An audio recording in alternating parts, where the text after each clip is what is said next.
नमस्कार दोस्तों, प्यारे विद्यार्थियों और मेरे युवा साथियों।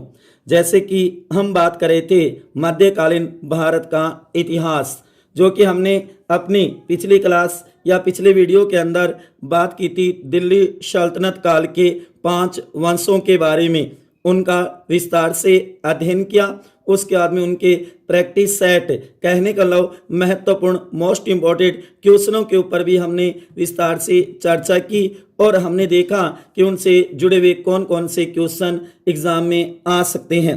आज हम बात करेंगे मुगल साम्राज्य, मध्यकालीन भारत के इतिहास का सबसे महत्वपूर्ण अगर कोई टॉपिक है तो वो मुगल साम्राज्य है, जो लगभग कंपटीशनों के सिलेबस में ये टॉपिक जरूर मिलेगा, चाहे वह रिट का सिलेबस हो जिसमें मुगल प्रशासन और राजपूत मुगल संबंध टॉपिक दे रखा है, उसी प्रकार आईएएस है, आरएएस है, रेलवे है, बैंक है, एसएससी है, पुलिस है, पटवार है, ग्राम सेवक है, ऐसे कई कंपटीशनों में ये टॉपिक आपको जरूर मिलेगा। तो कहने का मतलब मुगल साम्राज्य अति महत्वपूर्ण टॉपिक है, जिसके ऊपर आज हम संक्षेप में चर्चा करेंगे, जबकि अगले वीडियो से या अगली क्लास से हम मुगल साम्राज्य के बारे में विस्तार से पढ़ेंगे, एक एक मुगल शासकों के बादशाहों के बारे में विस्तार से चर्चा करेंगे। तो आज हम बात करते हैं मुगल साम्राज्य, मुगल काल, मुगल प्रशासन, जो कि मुगल कालीन भारत है, जो कि 1526 ईस्वी से 1858 ईस्वी तक, हालांकि 1857 भी कहा जा सकता है, 1857 की क्रांति के समय तक ये मानो मुगलों का शासन था। तो यहाँ पर हम बात करेंगे कि मुगल साम्राज्य कैसा था, उसके प्रमुख शासक कौन कौन हुए, कितने भागों में उसे बांटा जा सकता है, उसके महान प्रतापी शासक कौन हुए, उसके बाद में उनके उत्तराधिकारी अयोग्य कमजोर निर्बल शासक कौन कौन हुए, उनके बारे में आज विस्तार से चर्चा करेंगे। सबसे पहले मेरे प्यारे विद्यार्थियों, क्वेश्चन ये उठता है, क्वेश्चन हमारे दिमाग में ये आता है, मुगल कौन थे? मुगल कौन थे? What is Mughal? कहने का मतलब मुगल कौन थे? तो कहने का मतलब मुगल है वो मंगोल प्लस तुर्क, जो तुर्क मुसलमान थे, उन दोनों का मिश्रण ही मुगल कहलाता है। कहने का मतलब मुगलों के रगों में दो मुस्लिम वंश कह दो या जातियों का ये मानो रक्त था। किसका? एक तो मंगोल का, दूसरा तुर्क मुसलमान, ये दोनों मिलकर ही बने मुगल, जिसका अर्थ होता है बहादुर, जो अपने आप में बहुत ही बहादुर थे। कहने का मतलब मुगल का सीधा सा अर्थ है बहादुर, जो कि मुगल दो से मिलकर बना है। दो वंश कौन कौन से? एक तो मंगोल वंश और दूसरा तुर्क मुसलमान। तो कहने का मतलब मुगल शासक थे वो बहुत ही बहादुर थे। अब बात करते हैं कि मुगल साम्राज्य की भारत में स्थापना कैसे हुई, इसका संस्थापक कौन था, किस तरीके से इसकी नींव रखी गई। तो याद रखना मेरे प्यारे विद्यार्थियों, भारत में मुगल साम्राज्य की स्थापना 1526 ईस्वी में बाबर ने पानीपत के प्रथम युद्ध में इब्राहिम लोदी को हराकर की, परास्त करके की, या ये मानो मार कर की, जो कि इब्राहिम लोदी वंश का अंतिम शासक था। कहने का मतलब है कि भारत में मुगल साम्राज्य की स्थापना 1526 ईस्वी में हुई। मुगल साम्राज्य की स्थापना कब हुई और किसने की, किस युद्ध के बाद की, किसको हराकर या मार कर की? तो तीनों चारों क्वेश्चन इस लाइन में बनते हैं प्यारे विद्यार्थियों, ये लाइन तो जरूर तैयार करनी है। भारत में मुगल साम्राज्य की स्थापना 1526 ईस्वी में बाबर ने पानीपत के प्रथम युद्ध में इब्राहिम लोदी को हराकर की, और भारत में मुगल साम्राज्य का संस्थापक बना कौन? जहीरुद्दीन मोहम्मद बाबर, जो कि बाबर का तुर्की भाषा में अर्थ होता है बाघ। कहने लगा बाघ जैसा व्यक्ति था, बहादुर था, निडर व्यक्ति था, महत्वाकांक्षी व्यक्ति था। बाबर ही भारत का प्रथम मुगल बादशाह था। Very very most important question, सदाबहार क्वेश्चन, बहुत बार ये कंपटीशनों में पूछा भी जाता है। क्या कि भारत का प्रथम मुगल बादशाह कौन था? कुतुबुद्दीन ऐबक मत कर देना, मोहम्मद गोरी मत कर देना, कहने का लाओ अकबर मत कर देना। इसका सही उत्तर होगा बाबर। क्या उत्तर होगा? बाबर ही भारत का प्रथम मुगल बादशाह था। भारत में मुगलों का शासन 1526 ईस्वी से लेकर के 1858 ईस्वी तक, 1857 भी कहा जा सकता है, लेकिन हमारे 10वीं की जो बुक है माध्यमिक शिक्षा बोर्ड की, उसके अंदर दे रखा है 1858 की मध्यकालीन भारत 1526 से 1858 ईस्वी तक रहता है। उसके बाद में 1526 ईस्वी से 1858 ईस्वी तक रहा, जिसे दो भागों में बांटा जाता है। कहने का मतलब मुगल साम्राज्य, मुगल काल, मुगल पीरियड को दो भागों में बांटा जा सकता है। जैसे कि नंबर 1 पहला तो होगा 1526 ईस्वी से 1707 ईस्वी तक, वहीं दूसरा होगा 1707 ईस्वी से 1857 या 58 ईस्वी तक। कहने का मतलब 1526 से 1707 तक तो इसके साम्राज्य का विस्तार होगा। चक्रवर्ती महान प्रतापी शासक आएंगे जो मुगल साम्राज्य को चरमोत्कर्ष पे ले जाएंगे, लेकिन उसके बाद जो आएंगे उसके उत्तराधिकारी वो अयोग्य होंगे, अक्षम होंगे, कमजोर होंगे, जो मुगल साम्राज्य को पतन की ओर ले जाएंगे, पतन की ओर ले जाएंगे। 1707 से 1707 से 1857 ईस्वी तक जो शासक होंगे वो निर्बल, कमजोर होंगे। तो बात करते हैं हम 1526 ईस्वी से 1707 ईस्वी तक। इस काल में निम्न मुगल बादशाह हुए, निम्न मुगल बादशाह या शासक हुए जिन्होंने शासन किया और मुगल साम्राज्य का विस्तार किया, अपने साम्राज्य का विस्तार किया, हर क्षेत्र में कार्य करवाए, कई महत्वपूर्ण सैन्य अभियान भी किए। तो यहाँ पर हम एक ट्रिक के माध्यम से देख सकते हैं कि वो कौन कौन से 6 शासक हुए जिन्होंने मुगल साम्राज्य का विस्तार किया, प्रतापी शासक कहलाए। तो उसके अंदर एक ट्रिक बनाई है मैंने, जिसमें आप देख सकते हो भजसो, BHAJSO, भजसो। इसके अंदर 6 प्रमुख शासकों के नाम हैं क्रमशः। B से बन जाएगा बाबर, H से बन जाएगा हुमायूं, A से बन जाएगा अकबर, J से बन जाएगा जहांगीर, S से बन जाएगा शाहजहां और O से बन जाएगा औरंगजेब। ये 6 प्रमुख शासक थे भजसो। अब देखते हैं इनका शासनकाल, जो कि बी से बनेगा बाबर। पहला जहीरुद्दीन मोहम्मद बाबर 1526 से 1530 ईस्वी तक शासन करता है। लगभग 4 वर्ष तक शासन करेगा बाबर, जो कि प्रथम बादशाह होगा मुगल साम्राज्य का। संस्थापक भी यही होगा भारत में मुगल साम्राज्य का। उसके बाद में आता उसका बेटा, HH से बन जाएगा हुमायूं। हुमायूं कौन था? बाबर का बेटा, जो कि 1530 से 1540 10 वर्ष और 1555 से 1556 1 वर्ष। कहने का मतलब 1540 से 1555 15 वर्ष तक ये निर्वासित जीवन जीता है, भारत से बाहर रहता है अफगानिस्तान काबुल के क्षेत्र में, लेकिन वापस आ जाता है 55 में। 1 वर्ष तक शासन करता है। कहते कि लड़खड़ाता हुआ ही जीवन जिया और लड़खड़ाते हुए ही मर गया। लगभग 11 वर्षों तक शासन किया था। 11 वर्षों तक शासन किया था। ये एक विलासी शासक था, रंगरलिया बनाने वाला, नशे में रहने वाला शासक था। लेकिन इतिहास में इसलिए इसे पढ़ा जाता है कि इसने दोबारा 40 के बाद 15 वर्ष बाद दोबारा 1555 में मुगल साम्राज्य काबिज कर लिया। कहने का मतलब दिल्ली पे वापस ये मानो शासन शुरू कर दिया, तब इतिहास में पढ़ाया जाता है। लेकिन हमने देखा ना कि जिसका पिता बढ़िया होगा उसका बेटा बढ़िया नहीं होगा, जिसका पिता बढ़िया नहीं होगा उसका बेटा बढ़िया होगा।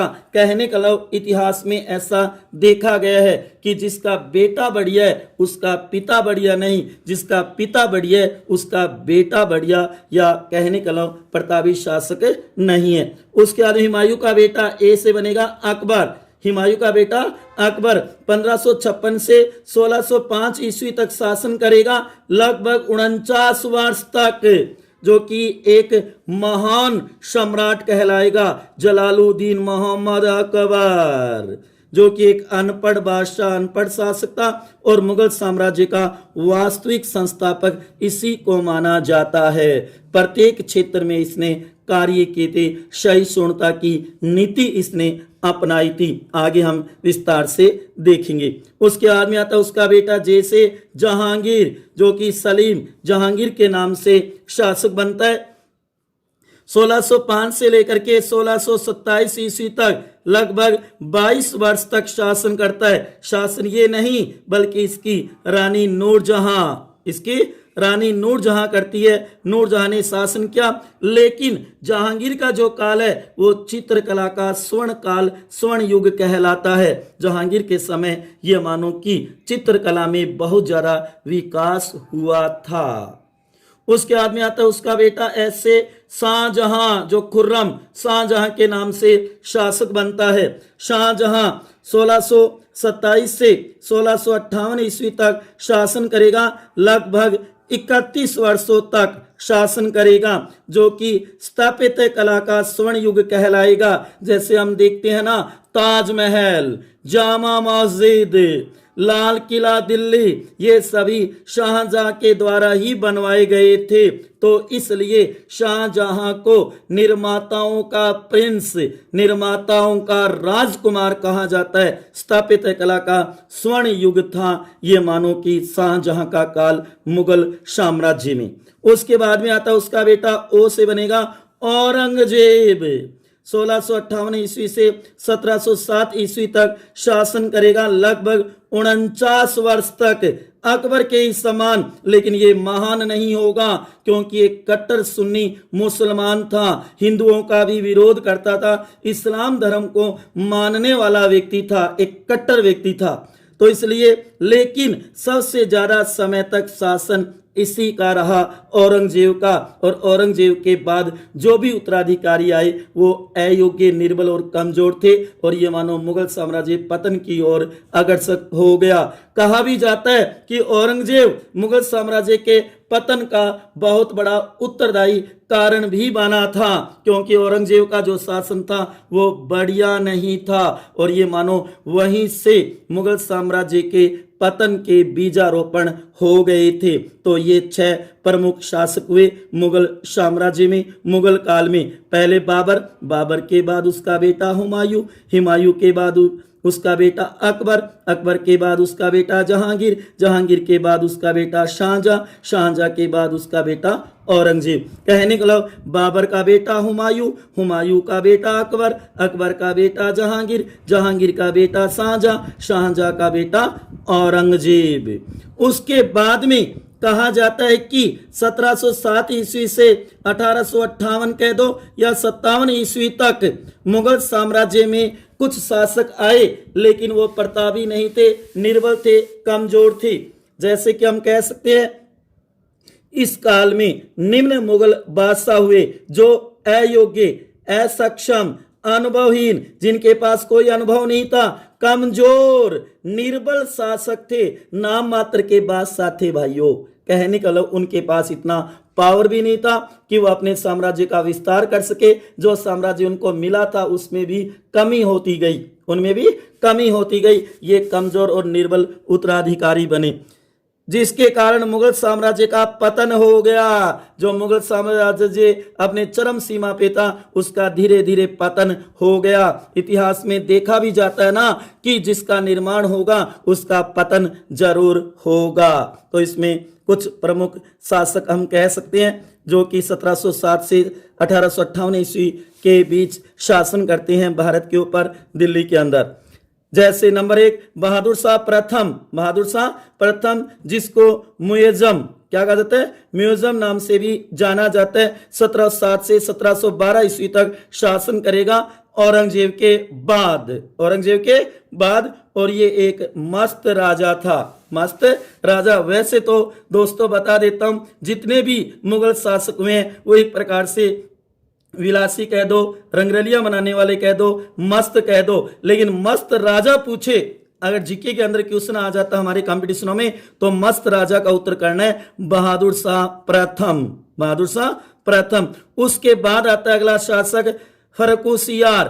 फर्रुखसियार जो कि 1712 से 1719 ईस्वी तक शासन करता है। डरपोक शासक, ये क्वेश्चन भी ध्यान रखना कि डरपोक शासक कौन सा माना जाता है, तो याद ना फर्रुखसियार डरपोक शासक था। उसके बाद में आता है मोहम्मद शाह जो कि 1719 से 1748। शासन तो लंबा करते हैं लेकिन ये कमजोर निर्बल होते हैं, नाम मात्र के ही बादशाह होते हैं, जो कि ये रंगीला बादशाह कहलाता है। ये क्वेश्चन बहुत बार पूछा जाता है कि मुगल शासकों में रंगीला बादशाह किसको कहा जाता है, मोहम्मद शाह को, जो कि तख्ते ताउस पर बैठने वाला अंतिम मुगल बादशाह यही होगा क्योंकि इसके समय में ही नादिर शाह तख्ते ताउस और कोहिनूर हीरा ले जाएगा। तो ये था रंगीला बादशाह मोहम्मद शाह। उसके बाद में आता है अहमद शाह जो 1748 से 1754 ईस्वी तक शासन करेगा, ये भी कमजोर शासक होगा। उसके बाद में आता है आलमगीर जो कि 1754 से 1759 ईस्वी तक शासन करेगा, ये भी निर्बल शासक होता है। उसके आगे आता है शाह आलम द्वितीय सेकंड। शाह आलम द्वितीय 1759 से 1806 ईस्वी तक शासन करेगा। और बढ़िया क्वेश्चन है बक्सर युद्ध के समय, बक्सर का युद्ध हुआ था 1764 में, उस समय मुगल बादशाह कौन था, मुगल शासक कौन था, दिल्ली का बादशाह कौन था, तो याद ना शाह आलम द्वितीय था। बहुत ही बढ़िया क्वेश्चन है, कई बार कंपटीशनों में पूछा भी जाता है। उसके बाद में आता है अगला अकबर द्वितीय, अकबर सेकंड। अकबर द्वितीय जो कि 1806 से 1837 ईस्वी तक शासन करेगा। इसका एक बढ़िया क्वेश्चन बनता है अंग्रेजों के संरक्षण में बनने वाला प्रथम मुगल बादशाह, प्रथम मुगल शासक यही था जो अंग्रेजों के संरक्षण में बना था। चलती किसकी थी, अंग्रेजों की, और अंग्रेजों ने इसे बादशाह नाम दे दिया केवल मात्र, और इसके पास शक्ति कुछ भी नहीं थी। अंग्रेजों के अधीन रह करके ये मानो ये बादशाहत करता था, तो वो था अकबर द्वितीय। उसके बाद में आता है बहादुर शाह जफर द्वितीय सेकंड। बहादुर शाह जफर द्वितीय 1837 से 1857 ईस्वी तक शासन करेगा, या 1858 मान सकते हो, जो कि मुगल साम्राज्य का अंतिम शासक होगा। कौन, बहादुर शाह जफर द्वितीय, मुगल साम्राज्य का अंतिम बादशाह, अंतिम शासक। 1857 की क्रांति के समय दिल्ली का बादशाह यही था, और कहा जाता है कि 1857 की क्रांति के समय अंग्रेजों ने इसे बंदी बना करके रंगून, म्यांमार, बर्मा जो कि रंगून भेज दिया गया था, वहीं इसकी मृत्यु हो गई और वहीं पर ही इसका मकबरा बना हुआ है। और इसने खुद कहा था कि जफर तेरे लिए भारत की 2 गज जमीन भी नसीब नहीं हुई, जो कि भारत से बाहर इसका मकबरा बना हुआ है, बहादुर शाह जफर। तो प्यारे विद्यार्थियों 2 क्वेश्चन तो जरूर याद रखना, प्रथम बादशाह संस्थापक जहीरुद्दीन मोहम्मद बाबर, और एक अंतिम बादशाह कौन था, अंतिम बादशाह कौन था, ये जरूर ध्यान में रखना है। तो आज हमने मुगल साम्राज्य संक्षेप में देखा, और अगले वीडियो, अगली क्लास में हम विस्तार से पढ़ेंगे। पहला ही शासक देखेंगे बाबर, जहीरुद्दीन मोहम्मद बाबर, उसका इतिहास, उसके विजय अभियान, कौन कौन से युद्ध लड़े और उससे जुड़े हुए महत्वपूर्ण तथ्य जो एग्जाम में पूछे जा सकते हैं, ऐसे क्वेश्चनों के ऊपर हम चर्चा करेंगे विस्तार से। दोस्तों एक बात और कहना चाहूंगा, आज जब मुगल बादशाहों की बात आ गई जो आज मुर्दे बने हुए एक प्रकार से कब्रिस्तानों में हैं, तो आज भी हम उसे इतिहास में पढ़ते हैं। हालांकि उनका शासन लंबा चल सकता था, लेकिन इसके लिए मैं एक बात कहना चाहूंगा आपको, याद रखना, जिंदगी एक जरूरत की तरह जियो, कि जिंदगी हमारी एक जरूरत की तरह जीनी चाहिए, कि हमें आवश्यकता है, हमें कंपटीशन फाइट करना है, हमें गवर्नमेंट जॉब लगना है, एक अच्छा इंसान बनना है, अपना कैरियर बनाना है। ऐसी जरूरत महसूस करो, अपने अंदर जोश जुनून भरो। जिंदगी एक जरूरत की तरह जियो, न कि एक ख्वाहिश की तरह। ख्वाहिश की तरह नहीं होनी चाहिए कि ये तो मेरी ख्वाहिश है, ख्वाहिश पूरी नहीं होती है जाना, जरूरत पूरी होती है। जरूरत पूरी है, आवश्यकता आविष्कार की जननी है, क्योंकि जरूरत एक फकीर की भी पूरी हो जाती है। एक फकीर गरीब जो भिखारी होता है उसकी भी जरूरत पूरी हो जाती है। सुबह से लेकर शाम तक अगर वो भीख मांगता है तो उसको भोजन अनाज जरूर मिलता है।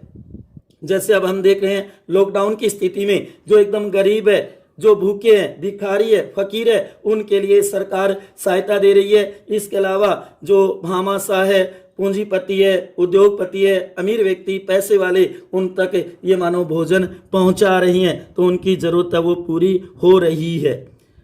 लेकिन ख्वाहिश एक बादशाह की भी नहीं, याद ना, ख्वाहिश एक बादशाह की भी पूरी नहीं होती। जैसे कि मुगल बादशाहों ने किस प्रकार से शासन किया था और उनकी ख्वाहिशें कभी पूरी नहीं हुई, क्योंकि वो महत्वाकांक्षी व्यक्ति थे, आगे से आगे अपना साम्राज्य विस्तार करना चाहते थे, लेकिन फिर भी अंत में ये मानो उनका भी पतन हुआ था। तो याद रखना मेरे प्यारे विद्यार्थियों, जिंदगी एक जरूरत की तरह जियो, न कि एक ख्वाहिश की तरह, क्योंकि जरूरत एक फकीर की भी पूरी हो जाती है, लेकिन ख्वाहिश एक बादशाह की भी नहीं। सदा हंसते रहो, मुस्कुराते रहो, खुश रहो, मस्त रहो। मिलते हैं अगली क्लास में, मुगल साम्राज्य को विस्तार से पढ़ेंगे और बाबर के ऊपर हम विस्तार से चर्चा करेंगे। एक एक मुगल जो शासक बादशाह में उनका विस्तार से अध्ययन करेंगे। मेरे साथ ऐसे ही बने रहिए, आपका सहयोग, स्नेह और प्यार बना रहे।